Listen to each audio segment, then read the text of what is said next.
और चलिए अब देख लेते हैं खबरें रफ्तार से। दिल्ली के तमाम बॉर्डर से किसानों की आज पूरी तरह से घर वापसी हो जाएगी। गाजीपुर बॉर्डर, टिकरी बॉर्डर, सिंघू बॉर्डर एक बार फिर आम लोगों के लिए खुल जाएगा। भारतीय किसान यूनियन के नेता राकेश टिकैत भी आज अपने घर लौटेंगे। टिकैत 383 दिन बाद अपने घर लौट रहे हैं।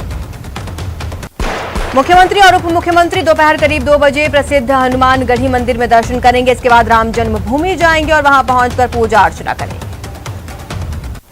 उत्तर प्रदेश और पंजाब समेत 5 राज्यों के चुनाव तैयारियों की समीक्षा के लिए चुनाव आयोग का दौरा शुरू। चुनाव आयोग के दौरे की शुरुआत पंजाब से होगी। राष्ट्रपति रामनाथ कोविंद 50वें विजय दिवस समारोह में शामिल होने के लिए बांग्लादेश रवाना हो गए हैं। अपनी इस पहली 3 दिवसीय राजकीय यात्रा के दौरान वो अपने समकक्ष के साथ बातचीत करेंगे। आज से वित्त मंत्री निर्मला सीतारमण बजट पूर्व परामर्श बैठकें शुरू करने जा रही हैं। ये बैठक वर्चुअल तरीके से वीडियो कॉन्फ्रेंसिंग के जरिए होगी। ओमिक्रॉन का खतरा हर दिन बढ़ता जा रहा है। हर रोज कहीं न कहीं नए मामले सामने आ रहे हैं। दिल्ली में 4 नए केस मिले हैं। मंगलवार को महाराष्ट्र में 8 और व्यक्तियों की जांच रिपोर्ट में ओमिक्रॉन का खुलासा। ब्रिटेन में पिछले 24 घंटे में कोरोना के 59,610 केस सामने आए। ये 9 जनवरी के बाद सबसे ज्यादा है। वहीं ब्रिटेन में पिछले 24 घंटे में 150 से ज्यादा मौतें हुई। ओमिक्रॉन के बढ़ते संक्रमण के बीच मुरादाबाद में विदेश से आए 130 लोग अब भी लापता। मुरादाबाद स्वास्थ्य विभाग की रिपोर्ट के मुताबिक पिछले दिनों मुरादाबाद में विदेश से 519 लोग आए, जिनमें से 130 लापता। आज भी दिल्ली में एयर क्वालिटी इंडेक्स बेहद खराब श्रेणी में AQI 346 दर्ज किया गया। वायु प्रदूषण में गिरावट और थोड़ी साफ हवा के लिए दिल्ली वासियों को कुछ समय इंतजार करना पड़ सकता है। दिल्ली के करीब 1800 प्राइवेट स्कूलों में नर्सरी में एडमिशन की प्रक्रिया आज से शुरू हो जाएगी। आवेदन करने की आखिरी तारीख 7 जनवरी। सीकर के श्रीमाधोपुर इलाके में लूट और सास बहू की हत्या से सनसनी। बदमाशों ने लूट के इरादे से पूर्णमल कुमावत के घर पर धावा बोला, सास बहू की हत्या कर। लूट का विरोध करने पर लुटेरों ने दोनों पर धारदार हथियार से हमला कर दिया। दोनों को गंभीर रूप से घायल कर दिया। देर रात दोनों को जयपुरिया रेफर किया गया, लेकिन इलाज के दौरान मौत। कोटा के तलवंडी इलाके में दिन दहाड़े बदमाशों ने एक मकान पर धावा बोला। मकान में जाकर वहां रखी पानी की मोटर को चुरा ले गए। मकान में हुई चोरी की पूरी वारदात पड़ोसी मकान में लगे CCTV कैमरा में कैद हो गई। पीड़ित ने थाने में चोरी की शिकायत दी। फिलहाल पुलिस आरोपियों की तलाश में जुटी। कोटा के अनंतपुरा थाना क्षेत्र में शादी कार्यक्रम में चोर दुल्हन के लिए लाए गए गहने चोरी कर ले गए। घटना की जानकारी पर शादी में हड़कंप मच गया। चोरों ने 3-4 और लोगों की भी जेब काटी। राजसमंद जिले के वाया लाखेला होटल में चोरी की वारदात सामने आई, जहां चोर ने होटल से सोने के जेवर और नकदी पर हाथ साफ कर दिया। जयपुर के चांदपुर इलाके में एक व्यापारी के कर्मचारियों के साथ 28 लाख रुपए की लूट मामले का अब तक CCTV सामने आया। इसमें 2 बदमाश बैग लेकर पैदल ही भागते नजर आए। बदमाशों ने मंगलवार को संजय सर्किल थाना क्षेत्र में कलेक्शन कर वापस लौट रहे कर्मचारियों की आंखों में मिर्ची झोंककर नोटों से भरा बैग लेकर मौके से फरार हो गए। उदयपुर के धासा थाना पुलिस ने चोरी की वारदात को अंजाम देने वाले एक आरोपी को गिरफ्तार किया। डूंगरपुर जिले के रतनपुर चौकी पुलिस ने गुजरात सीमा पर एक ट्रक से 12 लाख रुपए कीमत की 330 पेटी शराब बरामद कर एक तस्कर को गिरफ्तार किया। धौलपुर शहर के कोतवाली थाना इलाके के हाउसिंग बोर्ड कॉलोनी की रहने वाली एक महिला ने जिला कलेक्ट्रेट कार्यालय पहुंचकर जमकर हंगामा किया। जयपुर में ACB ने कार्रवाई की। इनकम टैक्स के JN को ट्रैप किया। अधिकारी को 1.5 लाख रुपए की रिश्वत लेते ट्रैप किया। बहुचर्चित जीवा हत्याकांड के मुख्य आरोपी कमलेश मीणा को गिरफ्तार कर लिया गया। अब तक मामले में पुलिस ने 2 आरोपियों को गिरफ्तार किया। कोटपुते के फागी कस्बे में व्यापारी के घर में लूट के मामले में पुलिस ने 3 आरोपियों को गिरफ्तार किया। अलवर जिले के थाना गाजी प्रधान की फेसबुक ID हैक करने के आरोप में एक युवक को पुलिस ने गिरफ्तार किया। प्रधान के बेटे से नाराज था आरोपी। चूरू के बाद से सारायण गांव में सास बहू के विवाद में 19 वर्षीय बहू ने जहर खाकर की खुदकुशी की कोशिश। महिला का अस्पताल में इलाज जारी। चूरू के वन विहार कॉलोनी में आई सांडवा थाने की महिला कांस्टेबल को आरोपी महिला की सास ने पकड़ लिया। उसका पति उसे भगा कर ले गया।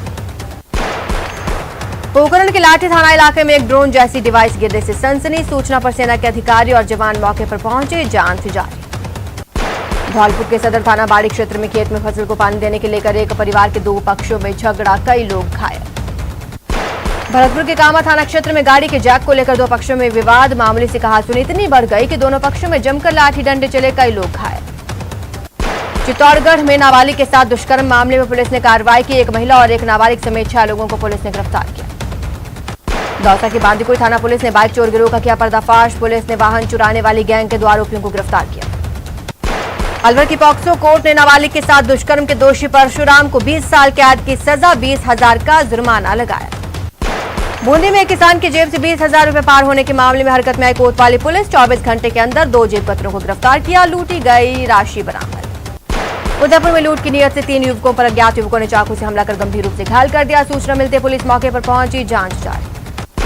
बूंदी शहर के उदालिया में कथित रूप से सुअर चोरी के मामले में 4 युवकों ने राजेश नाम के युवक को बंधक बनाया, मारपीट की वीडियो वायरल कर दिया, जिसके बाद पुलिस हरकत में आई और 4 युवकों को गिरफ्तार किया। दौसा की बांदीकुई थाना पुलिस ने बाइक चोर गिरोह का पर्दाफाश किया, 2 आरोपियों को गिरफ्तार किया, 6 मोटरसाइकिल, उनके पार्ट्स बरामद। करौली में जमीनी विवाद में 2 पक्ष आमने सामने हो गए, दोनों में खूब लाठी डंडे कुल्हाड़ियां चली, 10 लोग घायल। उदयपुर की गुडली इलाके में मौजूद एक पोल्ट्री फार्म में भीषण आग लग गई, जिससे पोल्ट्री फार्म में रखे करीब 5,000 मुर्गे जल गए। दौसा जिले के लालसोट में ब्रेक फेल होने से पत्थर से भरा ट्रक अनियंत्रित होकर पलट गया। हादसे में गनीमत ये रही कि चालक और खलासी दोनों सुरक्षित। ट्रक पलटने की सूचना मिलते पुलिस मौके पर पहुंची, पुलिया के नीचे गिरे ट्रक को क्रेन के जरिए बाहर निकलवाया। कोटपुतली के शाहपुरा में वाहन और कार में टक्कर, हादसे में कार सवार एक महिला की मौत। जोधपुर मंडल के मेड़ता रोड और डेगना रेलखंड के बीच रेल दोहरीकरण के कारण नॉन इंटरलॉकिंग कार्यों के चलते रेल प्रशासन ने एहतियात के तौर पर कुछ रेलगाड़ियों को निरस्त करने, कुछ को परिवर्तित मार्ग से चलाने का निर्णय लिया। भरतपुर में नगर निगम की ओर से 4 रैन बसेरे संचालित किए जा रहे हैं। सभी रैन बसेरों में 200 लोगों को ठहरने की व्यवस्था है। जनाना अस्पताल के पास संचालित रैन बसेरा सिर्फ महिलाओं के लिए है, जिसे महिला आश्रय स्थल का नाम दिया गया है। महिला आश्रय स्थल में 40 से ज्यादा महिलाओं के रुकने की व्यवस्था है। महिलाओं के खाने के लिए आश्रय स्थल के नीचे इंदिरा रसोई संचालित है।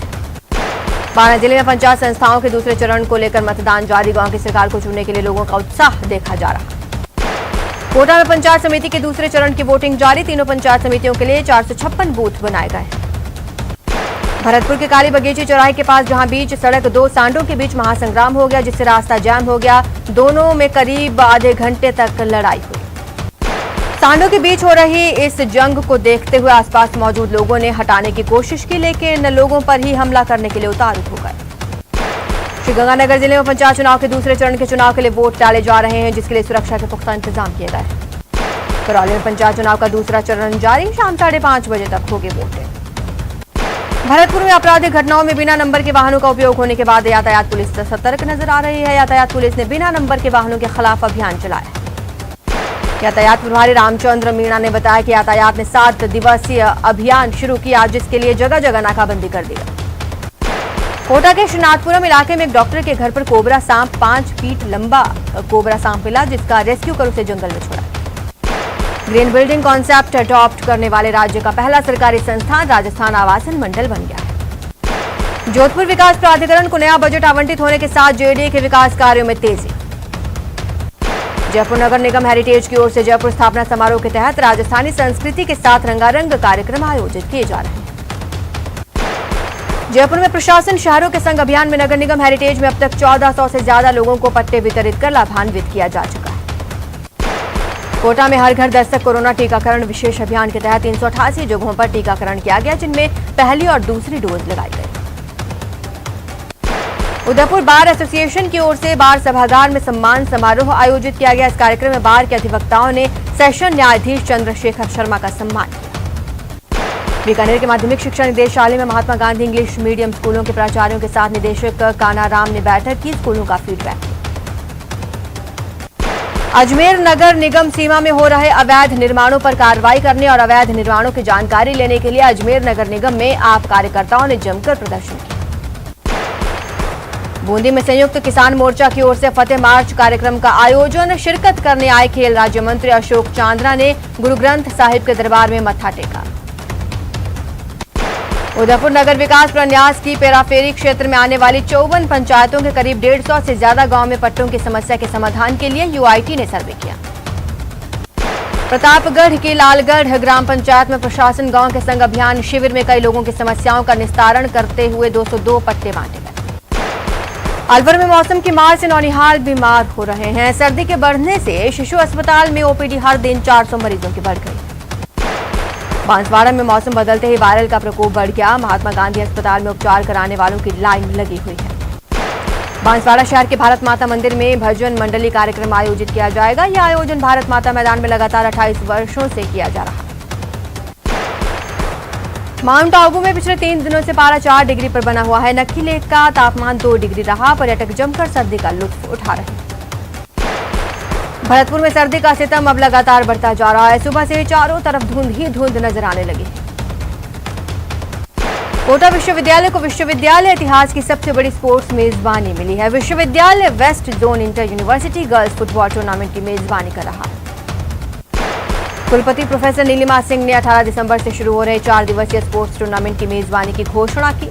टूर्नामेंट में राजस्थान के अलावा महाराष्ट्र, गुजरात, मध्य प्रदेश, गोवा समेत देश के 37 विभिन्न विश्वविद्यालयों की टीमें हिस्सा लेंगी। चूरू के तारानगर में पंचायत समिति सभागार में राष्ट्रीय ग्राम स्वराज योजना के तहत 2 दिवसीय प्रशिक्षण कार्यशाला शुरू।